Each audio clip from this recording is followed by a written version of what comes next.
this, everyone? You're obviously confused and aroused. Then where are we now? Do you have idiots on your planet? It's me, Zoidberg, remember from high school? The number I was thinking of was the letter M, and you're listening to Slurmcast, a podcast for no reason. Today we'll be discussing Season 10, Episode 7, Calculon 2.0. My name is Michelle Burlingame. Not with me are Tommy Roulette, How's it going? Pete Woodward, That's me. and our guest today, Amy Miller. Hello. Hi. Hi. Hey, thank you so much for coming on. I've wanted this to happen for so long without knowing whether you're a fan of the show or not. But if you are, great. If you're not, typically those end up being our better episodes anyway. Oh, yeah. I mean, I'm not here to yuck anyone's yum, especially this far into your podcast, for Christ's sake. We're But so close. I will say this speaks to how much I like you and how supportive you've been of my shows, because boy, do I not like this television program. Oh, boy. It was And you got a painful. shitty one. It was Yeah, really this was- painful to get This through. was not good. Yeah, it We wasn't even a very good much episode. appreciate it. Mm. I mean, I want to say I can't remember because they all really blur together at this point. But the last one we watched was maybe my favorite in the 100+ we've done, and that's because it had nothing to do with the actual show. It was like Saturday morning cartoon takeoffs, but this one was a real stinker. Good to know. I had no idea it was a bad episode. I thought I was just watching Futurama. Right. Well, I mean, you were, but boy, you never have to do it again. And in like 6 more episodes, neither do we. Yeah, it's going to be great. And again, like, I'm not, you know how some things are just like not for you, because I don't like think it's bad, you know, especially if this is a podcast for fans. Like, you're not wrong if you love it, because you love it, so it's good. Right. That's how I feel about art and TV shows. But I just is like one of these shows that even like the sound of it, it's like the sound of a show that I had something else on and then got distracted and left my TV on, and then I hear it start up and I have to run to turn it off. So I feel the same way about Family Guy. Like, the Family Guy intro just will set me into a fit of rage. But I don't know what it is. Like, by all accounts, I should like it. I don't know why I don't. It's just not for me. Yeah, And it's a and this late in the run, like they've really kind of shot their wad at this point, you know. So it's wrapping up the end of their having been canceled and come back resurrection, and they're running on fumes. I mean, there's still some funny stuff here and there, but boy, after 100 and some of these, are you you tired guys of are it? sick. It's the Midwestern earth work ethic. I mean, that's all it is. It's like we started this and we're gonna finish it even if we're miserable. And you throw some Catholic guilt in there with that, and it's just like, no, I have to. This is I committed to it. You I don't. committed You can stop today. What if you I've guys done really that. To the stopped? end. I've done that with my marriages, but with this, we're so close to the end. Oh, man. Yeah, so just getting right into it. This starts off with Morbo's was it celebrity gossip and alien invasion news or Yes. something? Entertainment and Earth invasion tonight. That's it. And I mean, I at least felt good that it like you're out in Los Angeles, you're in the entertainment industry. At least there's some stuff that might sort of be like, oh, I get it. Yeah, whatever. That's dumb. It sucks still. Sure. 10 years later. I mean, the But- opening was like a little chuckle. There was a joke in there. Yeah, like I mean, we kind of have that now. We have just the random doom scrolling, and it's like, here's Meghan and Harry are pissing off Wills and Kate, and the Portland is being occupied by mercenaries. Like, you get it both. It's kind of the same show. Yes, it was very relatable, for sure. But coming in as a non-fan, Calculon was this famous soap opera actor who showed up a bunch of times, and then they killed him off. Thank God, he's obnoxious. And on this anniversary of his death, like, you know, loyal fans turned out by the several. I get that. That sounds like every show I've ever played. I don't know. When I saw the Robot Devil show up, Tom, I was like, oh, this is doubling down on shitty. Why? Tom hates him. Yeah, I do that not Robot like the character, Devil. the Robot Devil. Even though it's played by Dan Castellaneta. Yeah, I don't really understand why you hate the Robot Devil so much. I just do. I don't know. I thought it was because usually there's music in the Robot Devil episodes, but usually there weren't any songs in this one, so just overacting. Also, I might have not actually hated the Robot Devil at any point, but then I feel like just Pete decided that I did, and now that's what I do. I just hate the Robot Devil. I'm pretty sure you called that out 100 some episodes ago. I'm not going to sure re-listen. I probably should. Probably did. I don't know. But I love the fact that, like, while Fry and Bender are bemoaning Calculon's death and that All My Circuits is no fun to watch anymore, they're like, it's almost done. We have to go home and watch it. Like, and just tear off. Like, has there been any, you know, for you personally, like, stuff that you've committed to that just you stayed into it well after it got shitty? Like a TV I still watch The Simpsons, so that answers that question.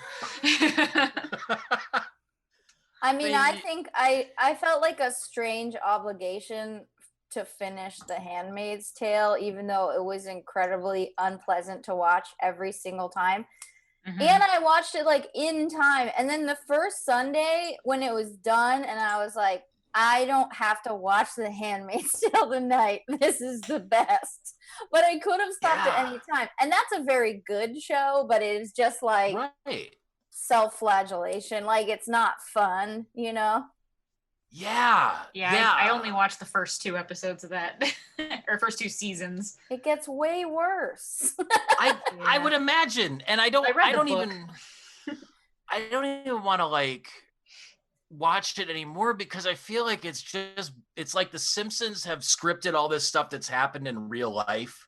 I feel like The Handmaid's Tale is doing that too, where it's just like, so when somebody gets up the gumption to do something pleasant with our fearless leader, and then the number 2 comes in, like, we're right there. We're on the cusp of it. And it's terrifying.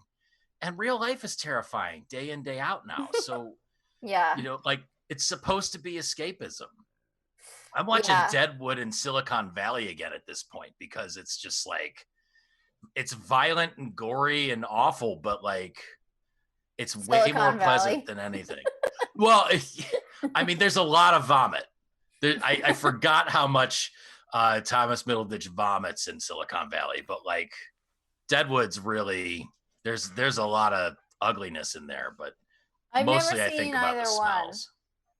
Really? And I think my general kind of like disconnect with animation is, I realized when I was thinking about this podcast and watching the episode, like, I didn't really like love cartoons as a child, so I guess that's how it started. But I just, if I can't relate to any character, then I just not interested. So like, I love King of the Hill, I love The Simpsons, but Futurama is like, I don't know, I'm not any of these robots.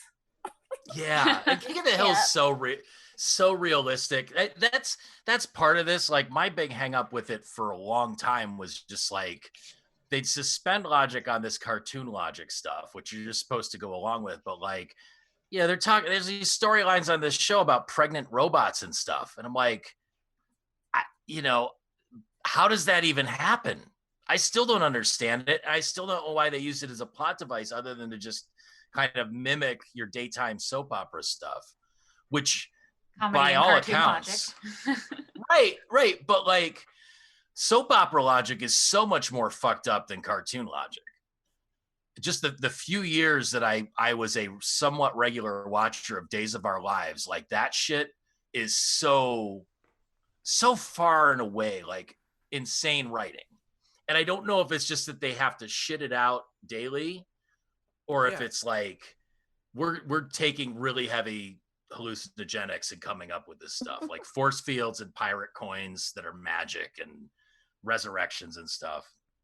Yeah, but you were gonna have a problem with Calculon having a soul in robot hell. Yeah. I get he's in the computational cloud, but like the fact that everyone's like, oh, he's dead. He's a fucking robot. Just turn him back on. It was one of, this was just a weak episode to begin with. It felt like filler. So all of those things just contribute to that, but whatever. That's, I did. You brought up King of the Hill, and it's so much better. I did like the line when the, what's her name from the news? Linda. She was just saying about how you like mourning somebody that makes like you think you know personally, but you don't, like a celebrity. This must be a difficult time for people who confuse TV actors with actual friends. Yes, yeah. Oh yeah, that was really funny. That was a good line. That was good. And I think that kind of shit happens even more so now too, because you don't necessarily have to be a TV actor. You could be an influencer. Just sharing your Instagram followers or whatever. I don't know. I did like the fact that the devil was so annoyed with Calculon that he was willing to get rid of him like immediately. Like that's, if you're gonna work on that construct of there being an actual robot hell, the fact that there's somebody who's so awful that he's like being there as torture for everyone that's doing the torturing seems like a good thing. And not being a fan, Amy, the robot hell is in New Jersey, underneath the Meadowlands, I think. Like it's a pit, but it really it exists there. They've gone there several times, and it's not. I actually changed my whole feeling about New Jersey in the last year or so, but previous to that, I was working out there and spent some time in Asbury Park, and it was really nice. It was off season, so it wasn't like full of awful people, but good restaurants, great guitar shop, pretty beach. Yeah, those are all closed now forever. So I'm glad you enjoyed it. Yeah, I got it in under the wire. Because now we're all just gonna die faster. My theory on the robot devil being in this episode is that because this is the last episode that he's in before it ends. Yeah, is that they probably just figured out that Dan Castanella had one more appearance on a contract or something, and they were just like, we'll slip him in. Yeah, we'll put him in there. Because that's it. He's not usually when he's in it. He's a main character in the episode, and he's not really a main character. I mean, he was a heavy plot device. Yeah, but and even we got some good Fry's fucking stupid stuff with the I'm thinking of a number between 1 and 3, and it's not 1 or 3. M, like that kind of stuff. That's enjoyable, but what I really enjoyed more than anything was that whole resurrection ritual, which just basically looked like a satanic mass. That was fun. That was great. That was the best part of the whole episode. The cloaks and the robot goats and her science saying that this really doesn't seem scientific. Yeah, because it didn't, but whatever works. Science is just magic to people who don't understand the science, unless it has to do with... It's like magic, but with electricity. Yes. It's like wearing a mask, unless you don't believe it, and demons are giving you cysts and chlamydia, because apparently that's a thing now. Yeah, you try and do this escapist stuff, and it all comes back to just existential dread. Always. I would just like to say, if you listen to this podcast and you don't believe in wearing a mask, then just turn the podcast off right now. We don't want you. I mean, No. you know, I don't care. I agree with you. I would just like to think that the people that listen to this, you know, in their far-flung corners of the world, are reasonable and reasonably smart people. Yeah. And even if they're not, that they Well- still fucking just don't want to kill other people accidentally. There's people I want to kill on purpose. Like, that's 100% a thing. But like, accidentally, just by chance, it's so irresponsible. Well, a lot of those people don't believe that you can actually transmit it if you. They don't even think it's real. Yeah. Then why am I wearing this 5G transmitter on my belt buckle? Like, that's the whole reason I bought it from Wish, so that I could just make people sick when I felt like it and just point it at that. Oh yeah, also don't buy things from Wish anymore. Really? Oh God, all that Chinese shit, don't. It's, you know, I've go never... watch Sunday's episode of Last Week Tonight with John Oliver. Oh yeah, because it's all being made by the Uyghurs. Yes. I get that part. I thought they were just making the mess, but like, I've never actually ordered anything from it because I'm kind of scared to. But the ads that come through my Facebook feed are so intriguing. Like when there was the horse dildo one that was labeled as a harness. It's like, oh, it's an LED harness for your stallion.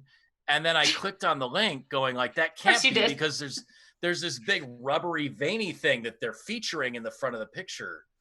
And then you clicked on it and there's one comment from a guy with a German flag next to his name, because of course. And he's like, for experienced riders only.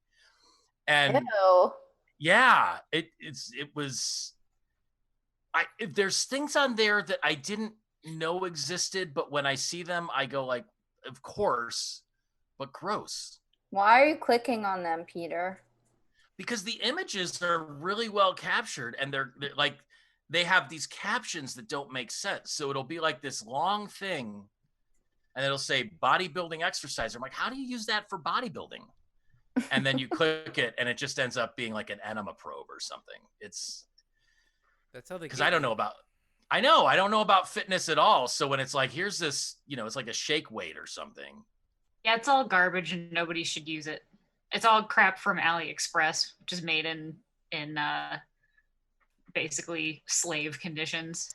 Yeah. Okay. Well, and let's condemn Wish. $100,000 lockers and compartments, apparently cabinets. Oh, that's all bullshit. The Wayfair thing. Oh, that's Wayfair.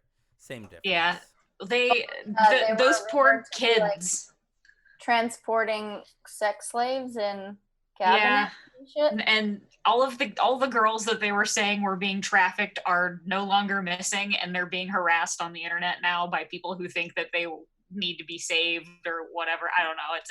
It's a whole bunch of garbage. It's another Pizzagate or whatever. QAnon bullshit. I don't want COVID to wipe everyone out, but it probably fucking should.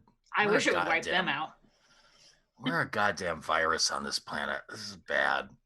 Well, back to the episode. Anon & Co. Yes, Anon & Co. Doing anonymous things anonymously. Have you ever heard an unknown company doing unknown things? Have you ever heard of the phrase "God's wounds"? Like when Calculon belts it out. I hadn't, but I want to start using it. It seems like a good one. Where does it come from? I don't know. Like when you stick some kind of devil sword in God or something, maybe. It's when he got all upset because when he went to meet with the executives and they're like, we don't want you at all my circuits because we're targeting a hip new demographic, people who don't like you. Which was beautiful. Like, I feel like that happens every 4 to 6 years anyway. And in my life, 40, but it was really nice. From Shakespeare. Is it? Mm-hmm. That's what my guess would have been. That it's from like Macbeth or something. Oops, we're not supposed to say Macbeth out loud. Sorry, guys. I don't think we're not thespians. Yeah, I mean, if you're gonna start trotting the boards doing the bard's work, then you probably need to be superstitious. But this the Scottish play can be referred to by name for us non-thespians, I guess. Okay, good to know. And if you do happen to get cursed or injured and blame it on that, like, we seriously had nothing to do with it. Oh no, that's coming anyway. I can feel it. Is it just you're waiting for a shoe to drop or something? or you're like, I know that, like, yesterday went okay, so today is gonna be fucked. Sometimes. No, I don't know. I like to think positively, but it's not gonna be COVID, I'll tell you that much. I'm not gonna get such a popular disease. I'm not that basic. I'm not a loser. No, I'm just always worried about imminent danger. But if you stay inside your house, it's pretty safe. Yeah, it's been, I mean, a good thing about this is, like, I decked out my backyard. Like, I had to in keeping with the episode, I had to do inflatable pool 2.0 this weekend because Nice. the old one gave up the ghost. It started filling with water internally. That's a bummer. So sad. Well, what I found out after bringing the backup pool out is that the old one was like a weird mutant pool. I horribly overinflated it so much it was almost twice its normal size. So it was like an extra foot higher.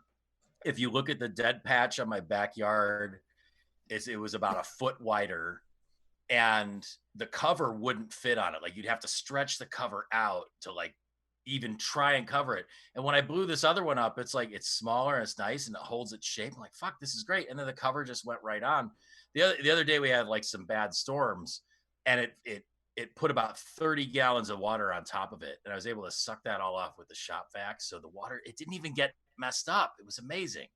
Nice. Yeah, I don't know what your living situation is out there. Are you in an apartment or a house, or, like, do you have access to recreational water?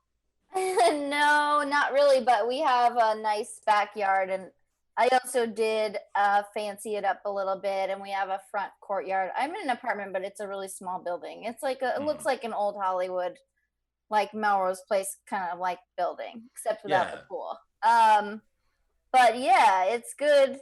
It's good to make your environment nice, and then remember the benefits of staying home. Like, in 5 months, I haven't even had a cold, not even a sniffle.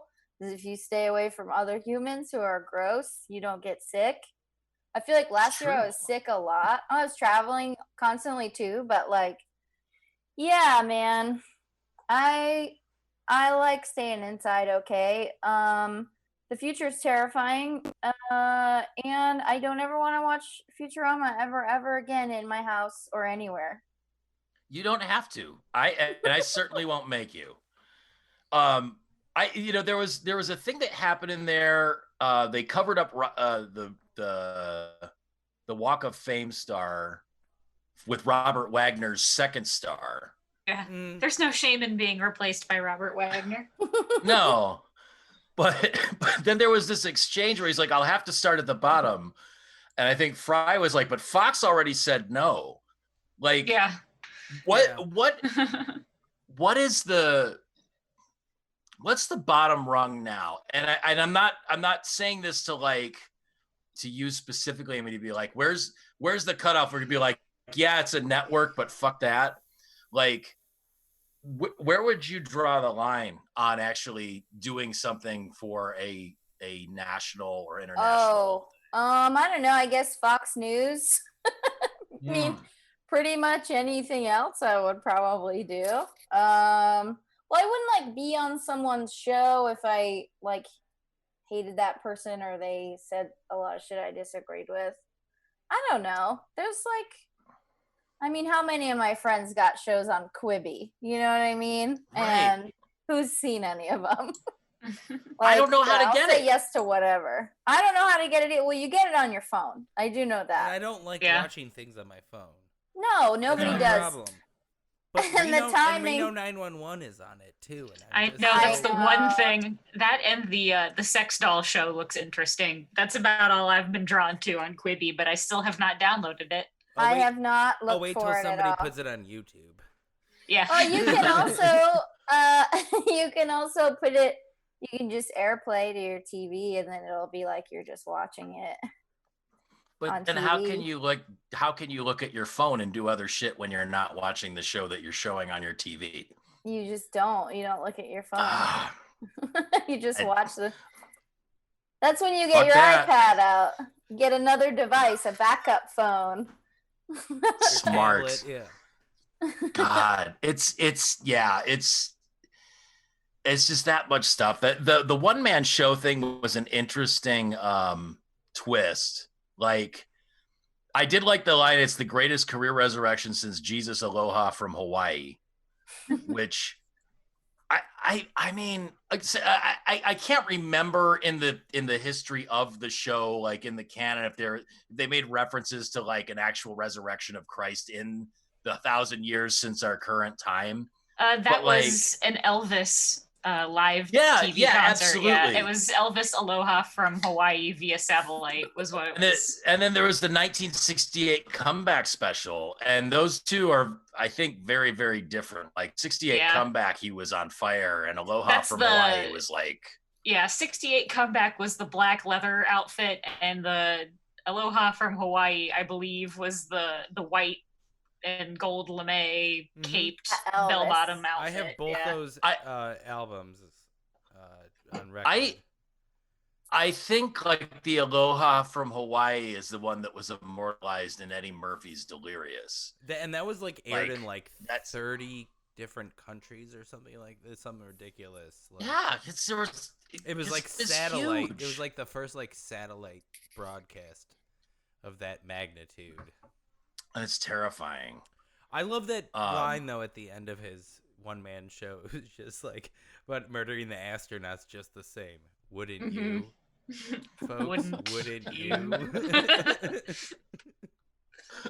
I 12 The one-man hospitalized show. for boredom at play. That's also also Yeah. great. Yeah.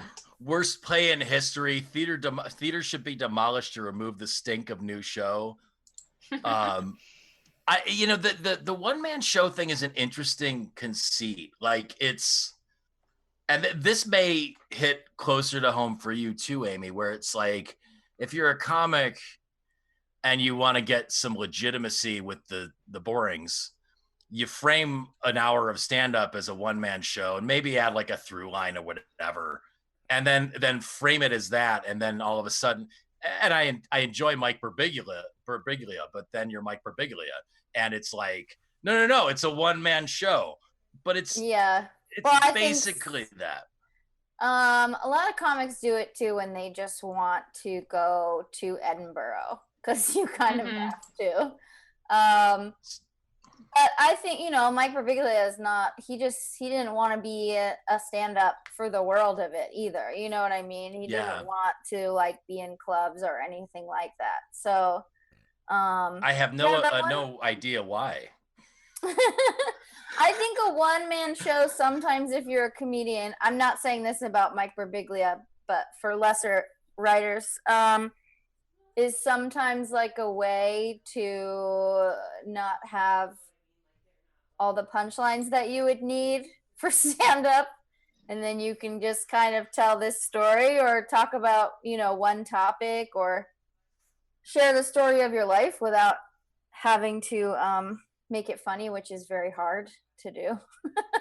And then higher ticket prices too when you're playing those fancy venues with actual seats and stuff. Yeah, It's good. exactly. Yeah, like Joan Rivers never needed a one-woman show. You know what I mean? Like she was just so filled with Yeah. jokes. It was like, why don't I just that- tell an hour of 1,000 good jokes? That documentary about her when they showed the file cabinets, like Oh yeah, I just watched it again. It's so good. that was fucking crazy. Like I I appreciate that so much, where it's just like, I mean, I assume it's almost like a compulsion where it's like, I have to do this. Yeah, because aside from the typed out note cards, she also always had just like napkins and receipts and just, a purse full of jokes at all times. Oh God, currency. It's beautiful. And lots of like really snide remarks about people on red carpets or whatever. So totally. Has anybody picked up that slack? Because I have. I mean, it was hard for me to watch that stuff in general, but like, is there someone that critiques like there'd never be another red carpet anymore? I guess. Yeah. It's a thing of the past. Even when there were, I don't know. I think that kind of ended with Joan Rivers. I know that those shows exist. I'm sure, like on entertainment news shows, they're still critiquing people's red carpet, but not as brutally or like. I mean, she had a team of like stand-up comedy writers, right? Who she famously did not pay. By the way, it was a really big problem. Yeah. I've seen Brian Cook talk about that a couple times. Sorry, Joan. That bit about her funeral is brutal. But I think also we've thankfully turned a corner where now like a lot of actresses don't even want to talk about who they're wearing or whatever. They're just like, no, I'm not going to put my foot in this foot cam, this fucking creepy camera you got, especially for people because now, actresses want to be seen as whole human beings and not just like a hanger for an outfit. What I'm gonna find the line here. It was something like that plays in, and I'm what matter of beef winded popinjays are those? Just I God damn it. It's just I'm having such a hard time even going back to these notes because it was just not good. I didn't understand why Leela took such an interest. Was it just to get him the fuck out of Planet Express and make him go away?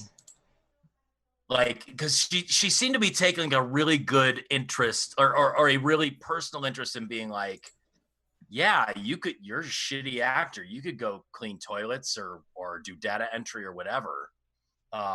But then she also got invested in like showing him naturalistic acting, which didn't make sense either. I do think that the few episodes I've seen of this show, I feel like it's pretty common for Leela to come in when they need like some emotional labor done. Maybe that's also why I don't like it. Like, yeah, she's also really bossy, and I think she's just controlling, and that's why she has to be the one that like makes him do anything really. Yeah, they need a mommy, and so then all of a sudden she's like written into that episode. It's not the best use of that character. No, she's had good episodes. She's generally, I think in a lot of ways a good character in that she's a mostly realized, very strong, independent female that fucking gets shit done and shit kicks when she has to. But at the same time, the thing that, if you dodged any bullet in watching an episode for this podcast, it's that Katie Seagal did not sing in this episode because it's distracting. And I've harped on this a lot, and it's just because she's technically a good singer. She can project, she can hit notes, and she can execute very well. But she sounds like a drama kid who is trying to sing rock and roll, and it's very just like it's like that bluesy sort of thing that you'd expect from like I'm trying to think of somebody. Like Celine Dion being like, now I'm going to sing a very bluesy number. And then it's just like, wow, that's completely devoid of soul, 100%. As you'd expect from a person from Montreal, but still. Or a robot.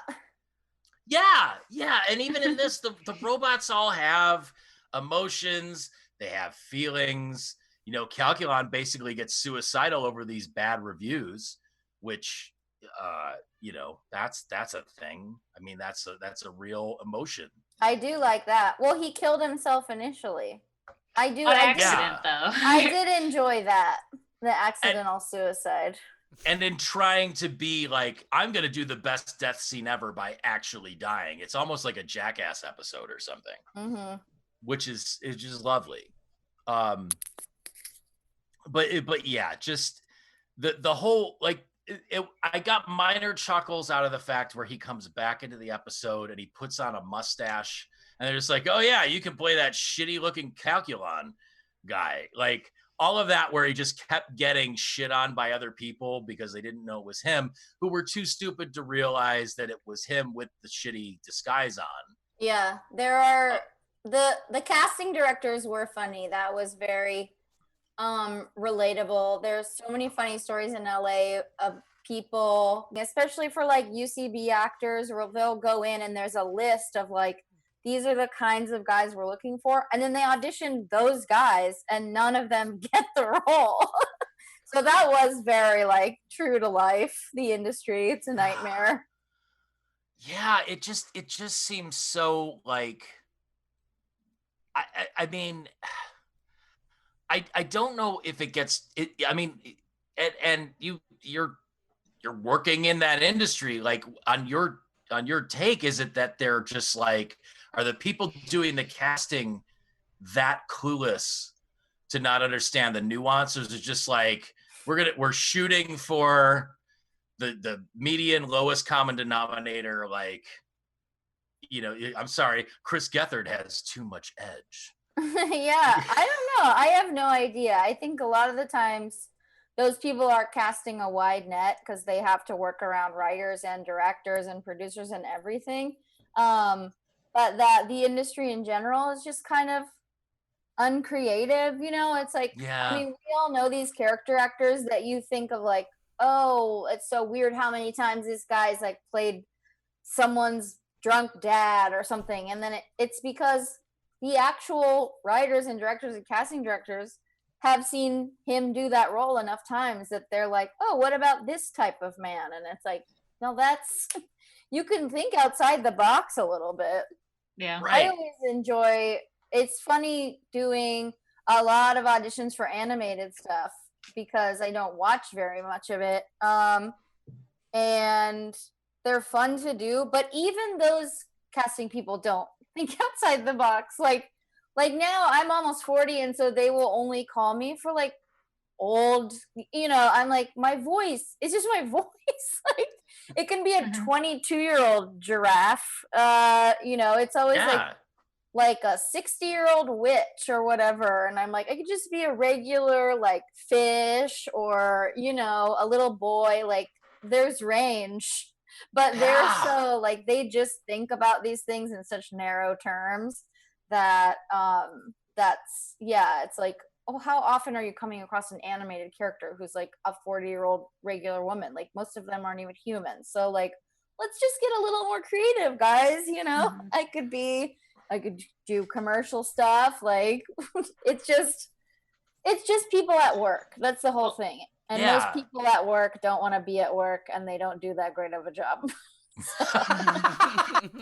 But the creator of Bob's Burgers, Lauren Bouchard, he's got some controversy going around right now because of casting Kristen Bell as a young biracial girl, and she's not.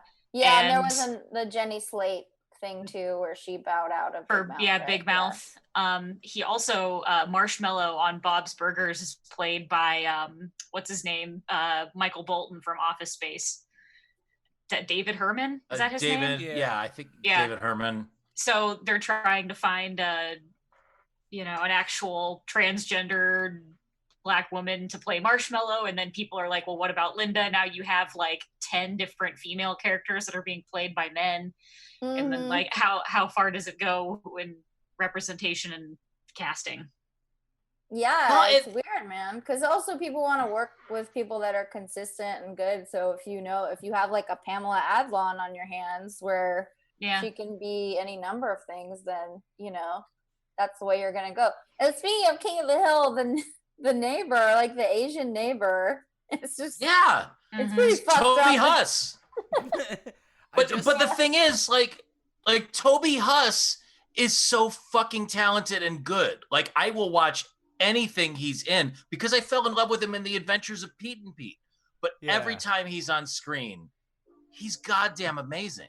I just watched, and it's he's in The Rental, the Dave Franco directorial debut horror movie that he made with his wife Allison Brie is in it, and he plays like a weird racist like landlord guy. like he was on Carnival, he was on *Halt and Catch Fire*, he was the mattress king on Seinfeld, I think. Like, that guy has range. He's just, but that's, and I understand both sides of it. Like, I get Hank Azaria being a poo for 20 years, or at this point 30. Like, okay, he's doing a racist caricature of an Indian convenience store owner, and it just became part of the vernacular with that and whatever. But on the other side of that, there's also the thing of it's like I get where, okay, we got a transgendered character, so now we have to get a transgendered person to do it. Fuck that. Like, why can't you have a transgendered person play the romantic lead in a movie as their gender of choice? Like, and I get that that's leapfrogging a few levels of progressiveness that our society hasn't quite reached yet. But that it's like, there. I mean, it ties back almost to this line in there where Calculon shits on it. He's like, wearing a costume and pretending to be someone else goes against my every instinct as an actor. I'm like, it's a knee-jerk thing of just like, yeah, like whatever. But I God, here's a thing that doesn't exist in the internet: nuance. Like, there's just I just think too much, and that's why I drink, because it eventually shuts things down. You guys are about halfway through it tonight. Oh boy, you're halfway shut down. I'm getting there. I started early. I finished work, and then Dark and Stormies are really good on the porch in the summer. That does sound so good. And I will probably start drinking right after this. Are you on the porch right now? No. Oh, no, I'm in that'd be wonderful. No, he's in his salon. I'm in the Black Lodge.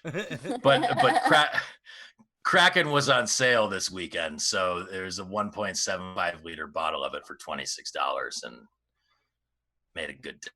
Is that gin? It's dark rum. Oh, okay. Like spiced rum. Oh yeah, that sounds good. It's real nice with ginger beer. Tomorrow. You drink it with ginger beer, and the ginger beer handles your stomach. And then I do dilute it with some sparkling water out of the soda stream. So oh yeah, and hot tip, the amount. Don't ever try to make a root beer float out of one of those dad's hard root beers. It doesn't work. God! No. I want to hear about this.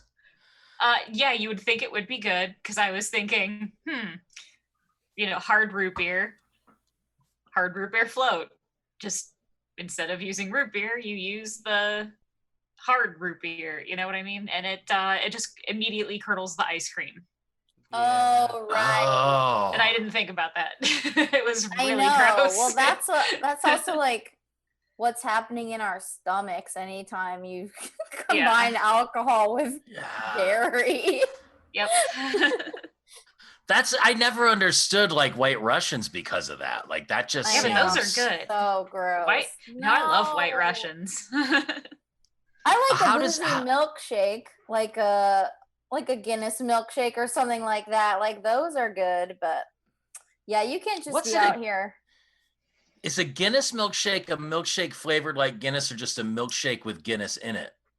So the diner where I used to work in Oakland, which is owned by Mike Dirnt, they would do something called a Shake and Jesse, and it was called a Shake and Jesse because there was previously an employee there that was such an alcoholic. He would have the shakes every morning, and then he would make himself this milkshake just to get through the brunch shift. Oh And God. it's actually very good, although I resent them so much now because there's nothing worse on a busy shift than making 6 milkshakes or whatever. Yeah.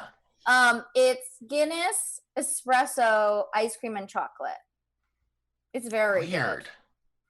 And then and the espresso is like, we like would grind up the beans like in the shakes. You get like a graininess of like coffee. Yeah, it's super good. But even thinking about it makes me angry. And now I can't get boozy milkshakes unless I make them at home because I feel too guilty asking a server to fucking make a grown-up a milkshake with booze in it. I mean, if you tip well, like I don't know. My girlfriend owns a bakery, and they do like breakfast sandwiches.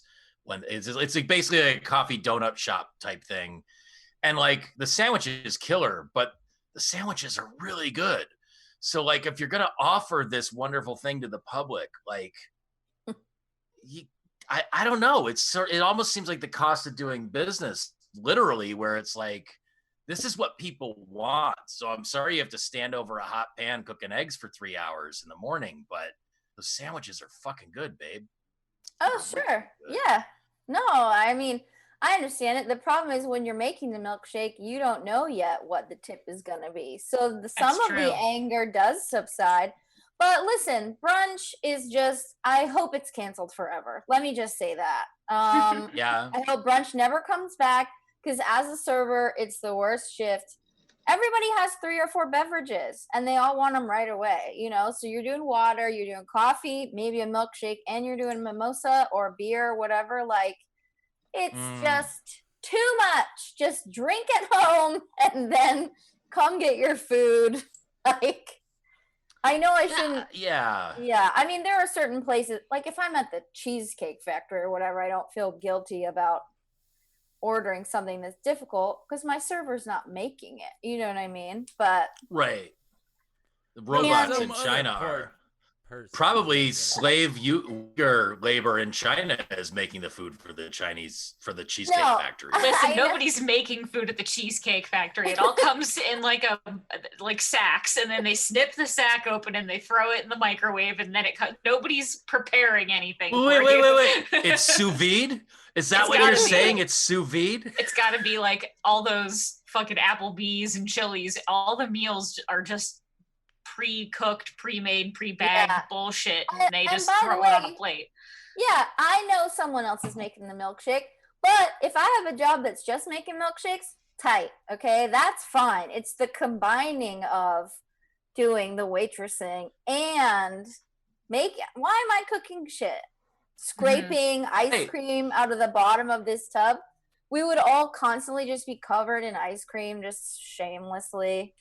It's just, something to keep in mind. If you see your server running around. I get it.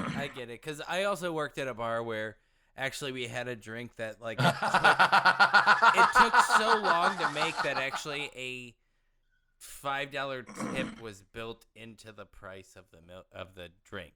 Yeah, good. It was like a $25 drink. So, but 5 of that went exactly to the bartender rather than having, and plus they would tip on top of that. And sometimes people didn't know that $5 was going right to the bartender. They shouldn't know. They shouldn't get to know. And going to a diner and ordering like a multi-step complicated milkshake is akin to going to a dive bar and ordering like a Sex on the Beach or whatever. It's like, no, just get beer and liquor. Like that's what you get.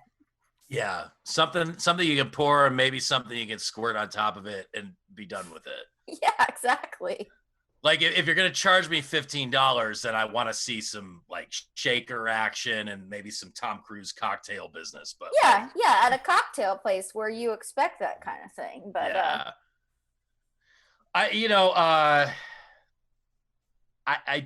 I'm trying to bring it back to this fucking episode, and I don't care. I did like the line during the casting session where they're like, you literally cannot do this crappily. It's just like, you're shitty as fuck. You're the perfect person. What I didn't get was the scene where Calculon is with his ex-wife and he's like, I'm back from the dead. The whole set was like completely run down and fucked up. Was that supposed to be like his divorced dad? Can I send you a feeling apartment? Like, I because thought it was her apartment. I don't know. Or maybe but she was living in the mansion with Vaxtron. Yeah, I don't know. I sure as hell I don't think know. it was his. I think it was his rundown apartment. I mean, which ends up killing him again. Because he's pathetic. Because he's super pathetic.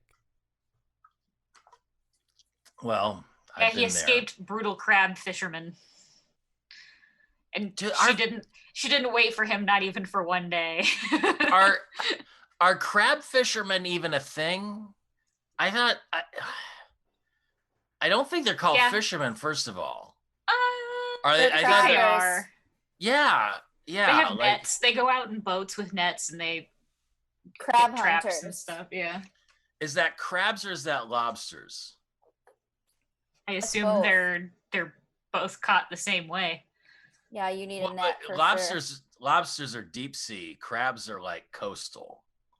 No. Maybe those Alaskan king crabs that you get. I'm pretty sure on fucking that show on TLC, they're like in the middle of the ocean getting that, and they're getting crabs. Can you imagine living like that shit? Like that's being a crabber? Just being like a fisherman by trade. I applaud them. But fuck, like that's something I'd never, ever, ever want to do. It's like being in a band and being on tour, but you don't even get to stop at a fucking truck stop and buy Cheetos. Like you're just in the middle of fucking nowhere with the same 5 people stinking it up. And the best day you have is you've yielded a bunch of fish, which are gonna make everything smell fucking worse. But then you're gonna make a whole bunch of money when you go back. Are you though? Are you? What if you get a bunch of eventually when you become a captain of your own ship? I know people that right. happens. Like I know people that did the whole like I'm gonna work on a canning boat for 6 months, and that was their thing. Like they go. I think now they just go work on weed farms or something. But like back in the 90s, you'd like go work on a fishing boat in Alaska, and you just spend 12 hours a day like canning fucking fish. And then you'd finish up your stint and have like $100,000 because you were living on a boat, like canning fish. There was nowhere to spend your money. I feel like you talked about this last podcast or like one of the podcasts. I don't think so. And fuck if I can remember, and double fuck if I'm gonna go back and listen. But I'm having deja vu then of you talking about. Yeah, I don't remember talking about crab fishing or just fishing canning boats or canning fishing boats. So the thing I'm gonna digress because again, fuck this episode. Like I found it interesting. I was in California right before the first shelter in place order in March. So like I was in San Francisco. I left on March 13th, and March 15th was the day that was just like, stay the fuck home. But I love the fact that like right off the bat, they were just like, oh yeah, dispensaries, 100% necessary businesses, and that all stayed open. Yeah, it's medicine. People need their medicine, especially during such a scary time. Right, and Ohio's been at least good with the. I mean, we're working on some like 1995 laws here, so we just got like medical dispensaries this year, but like the liquor stores at least stayed open. Pennsylvania shut the fucking liquor stores. That's rude. That is because they are insane. State owned. Yeah, their liquor laws are really weird in Pennsylvania too. They government employees were sent home and shut down, like all government buildings. So therefore, government-owned liquor stores were all shut down. That's why you can get liquor. I feel like that's a real lazy interpretation of the law, and they should have understood. Like what happened in Ohio and our easternmost counties is they had to start IDing, like checking people's IDs, not for age, but to see if they had an Ohio driver's license or a Pennsylvania license. And if they had a Pennsylvania license, they couldn't buy liquor here anymore because they were bootlegging. Double shitty. Right? Now I feel it took a few months and then everyone was relaxed on all the liquor stuff. And now every state is like, go get a cocktail to go from your local bar and walk around with it, or put it in your car. Like in Austin, the bartenders will deliver it to your car, like a container of margaritas. That's fantastic. They're doing some of that here. Just liquid in a to-go box. There's like a 2 ounce open container out the side. It's a 2 ounce limit. I'm your boyfriend's name is Adam, Amy? Mm-hmm. Okay, and he's from Ohio. Yes, he's there right now. Actually, I'm sorry. Is he is he familiar? Or has he ever talked about Put-in-Bay? I don't know. Not that I can remember. Maybe. So, Put-in-Bay is a vacation island in Lake Erie that, like my grandparents used to have a little cabin out there, and it's just people go out there. But it's basically like, to put it in context, Kid Rock did a giant concert there last year at the airport. Mm-hmm. Where he was the headliner, and they shut down the Put-in-Bay airport so that they could get like 50,000 yahoos in to party with Kid Rock. That sounds fun. As soon as the restrictions lifted, it just filled up. Well, it's Ohio's Jersey Shore. I was just gonna say that. Okay. Yeah, and they have like a swim up pool bar.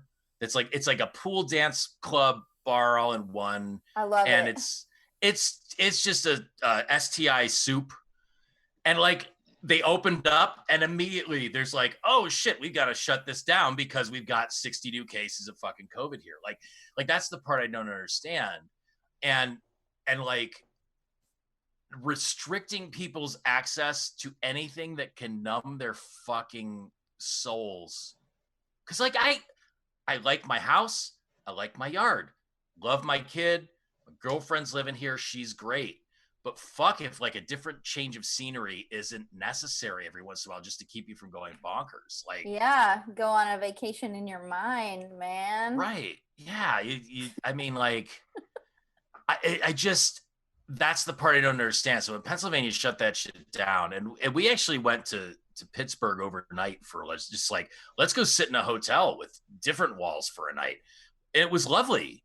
Mm-hmm. But like we're having cocktails delivered in from restaurants, and the hotel bar was only open for 2 hours a night for free drinks, which was great. But you had to like come up and show your key, and then they'd be like, okay, we'll pour you two, and then you got to get the fuck out and go back to your room. At least they were taking it seriously. I mean, so you were talking about like the traffic and stuff still being crazy out there. Like what the fuck are people doing? I don't know. I think they just need to work. And then stuff is open. So if stuff's open, people are going to go to it because whatever message you're getting, if you visually can see that things are operating, then you're like, oh, okay, so it's normal to go places. At the beginning, LA was totally shut down. It was very quiet, very creepy, no traffic at all. But, they just kept going back and forth, and you can't, like, we reopened too early and then shit got bad again. And then now I feel like the governor or the mayor will say you're closed again, and people just don't listen to it. Like nobody cares. Well, then I think the protests every night also sent stupid people this message of like, oh, well, if they're all getting together, then I can go to the beach or whatever. Right. Even though most of the protesters were masked, and there's been no evidence that the protests contributed to any spike of any kind in any city. That's just because if you're this evidence you're talking about, if you've been sitting in your house for 4 months and then you see it's busy outside, and eventually you're like, well, I want to go out. Oh, they're all going out. I'm gonna do it too. It's just But human nature. what if the people are shitty? Like that's what keeps me from going, is the people I see going out and really just being devil may care about all this shit. It's Oh just yeah, like, oh, dude. yeah. I mean, even workers, like, we have a Rite Aid on our corner that has really saved me. I mean, we have several stores, but Rite Aid is very close. It's like within feet of our apartment. They always Mhm. have the fucking hand sanitizer everywhere on the counter. So they had plexiglass separations very early. So that would just be where I got like anything. I mean, I've been buying weird shit there just because it's available and I want to shop like a person. Like that whole like as seen on TV section. I'm really eyeballing it just because like that's where I shop now. Like I'm a Rite Aid regular, but like but you can buy 3 different employees there came down with COVID. So like, oh god. like not even my little haven is safe. I mean, you can actually buy real liquor in drugstores in California too. So that's a thing yeah. too. There's a full liquor aisle at Rite Aid. You know, you got frozen pizza, Oh. you got sparkling water. I mean, that's it. I did buy a pair of shorts, and my boyfriend was mortified that I got to the point of quarantine that I bought clothes at the drugstore. I'm actually wearing them right now, so fuck him. I mean, are they just are they just a strange cut? Are they an interesting pattern? They're just like regular like cotton. You know how drugstores always have that one tiny chunk of clothes where it's like weird sarongs for ladies and flip flops and like a couple like white t-shirts, and they're just like cotton shorts. They're very normal. Had I bought them somewhere else, it would be very normal. Yeah. I've always wanted, I don't know what the situation is as far as like, you know, newspapers or the mailing, like, you know, Red Plum ads out there, but like there's always a thing where like, here's these slippers. You can 5 pairs of the dollars and they're memory whatever, but like if you get enough of those, there's like an entire wardrobe you could order from flyers you got in the mail. And I always wanted to have like an art project. I mean, you'd have to document it like that Casey Affleck documentary or something, where it was just like, I'm gonna be an ass for a while and I'm gonna monetize it later. But like, I'm gonna buy all these flannel shirts so I look kind of like a cholo, and I'm gonna buy these nice Sansabelt pants and these slippers. You could get a whole wardrobe out of the Red Plum if you did enough of that, and just spend like a year only dressing in, you know, clothes you ordered from a flyer you got in the mail. Yeah, for sure. I think there's something there, and it's not even. I mean, it's like it gets really shitty anyway, because it's just like, yeah, it's just, this is stuff for either lazy or old people who can't get out, and it's all functional. It's not fashionable, but it's like, it's a plaid flannel shirt. There's nothing wrong with that, but you could really like lean into it and turn it into some kind of thing, I think. It sounds like it would take effort, maybe some money, so that's where I tap out.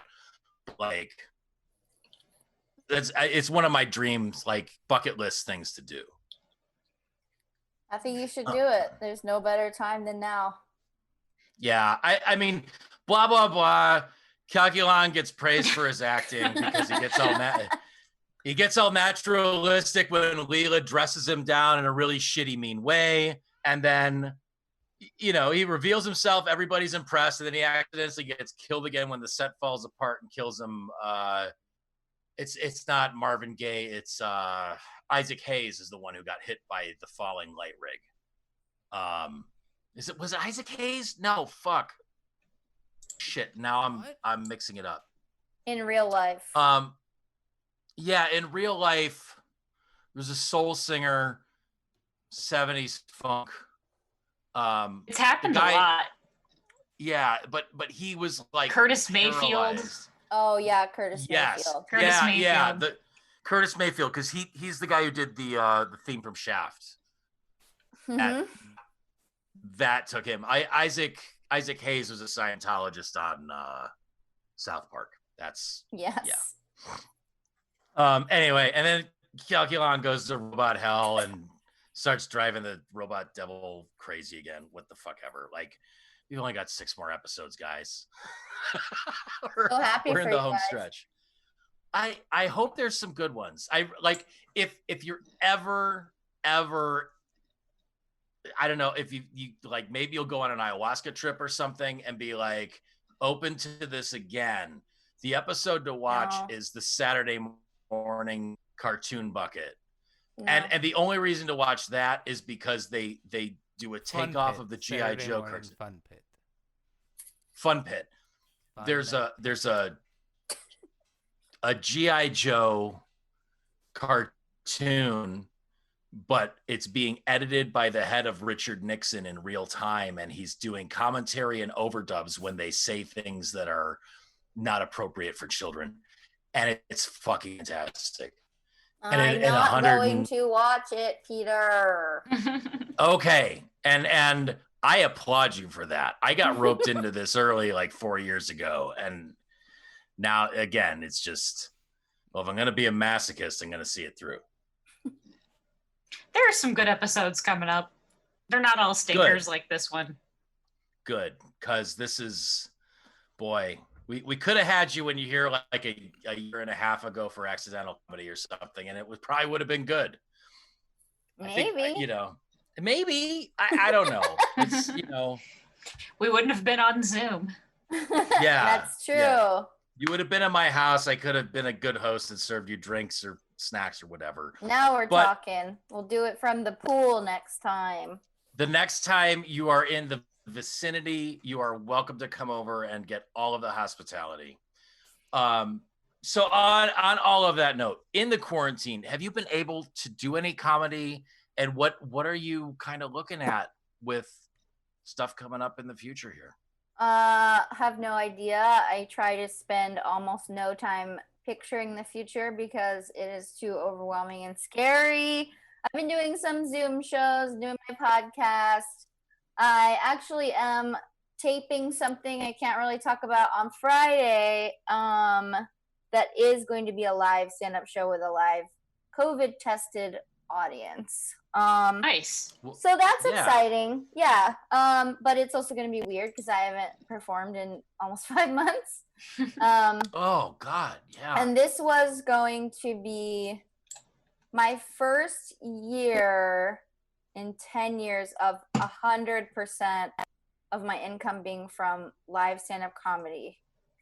And this year was doing a lot more headlining than featuring, and all that's gone now. Those calendars are wiped. I delete the dates so that I don't think about it. But yeah, so I don't really know what's going to happen. I'm also like writing stuff, and I have like agents and managers and all that shit trying to get me writing jobs, and I do voiceover stuff. And so we're just all figuring it out. I say yes to podcasts about shows that I absolutely hate. When I'm supposed to be preparing for a pretty important taping. Well, geez. No. I'm just fucking around. This is fun. We appreciate you coming on. No worries. I'm just kidding. Yeah. and like, I think the way that we met and the number of times that we met in a short period in so many different places was a weird thing. I know. Because we crossed paths in Los Angeles, Seattle, maybe Ohio, and maybe Seattle. Like, I don't know. It was like a lot in a year. Not Denver or the Bay Area. Yeah, it was very confusing for me. It was all. Yeah, you'd be like, "Oh, what? You're here?" Like, yeah, I know Ramon back in Cleveland. You're like, "What the?" Yeah. Yeah, but that's, I don't make my living playing music, and maybe fortunately never have. But like that whole thing of like, how does this even work now? Like, our drummer lives in Chicago. He's never gonna come here again. Maybe I don't know how this works. And like, having that be, I don't even know if I want to go to shows anymore until they figure this shit out. And that's the No, scary it's part. really weird to think about being able to like fully let loose and have a good time. I already was in a little bit of my head about mass shootings. Well, that's good. We haven't had many of those because everyone's Right. It's true. But I always am like, at a show, like I look for the exits. I'm too old to be up front and center anymore anyway, but like, that's always something that's on my mind. And now it's just doubly scary. We'll see what happens. Like you could. No one knows. Well, we'll all figure it out. I don't know. I don't have the answers. Dr. Drew thinks there's a vaccine coming soon. I mean, Dr. Drew said this? Yeah, Did they also really Dr. say Drew. something about it? Well, I've seen it on the actual news too. He at the beginning was like, "This isn't real." A denier. Yeah, 100%. And now he's saying that all the like disease doctors he knows have a vaccine coming very soon, sooner than we think. I'm sure it won't be accessible to everyone, but But Dr. Drew will get it. He needs to go back to fucking venereal diseases. I know, to being on Loveline and telling people that bisexuality wasn't real. That's how we loved him.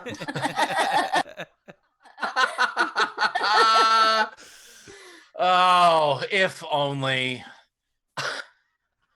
I don't know where that was going, but again, now I'm about 4/6 on my way to numbing. Well, right it's now. a good thing we're wrapping up.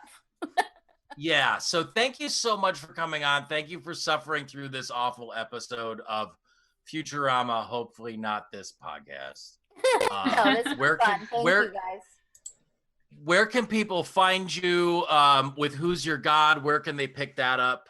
Oh, yeah, so what do you want people to check out? Who's Your God? And it's on wherever you get your podcasts, everywhere. And then, I don't know, just follow me on Instagram, Amy Miller Comedy, on Twitter, Amy Miller. I'm pretty easy to find if you put comedy after the full name. If you don't, you're going to be scrolling maybe only 2 pages now, I think, which is pretty good for such a common name. Yeah.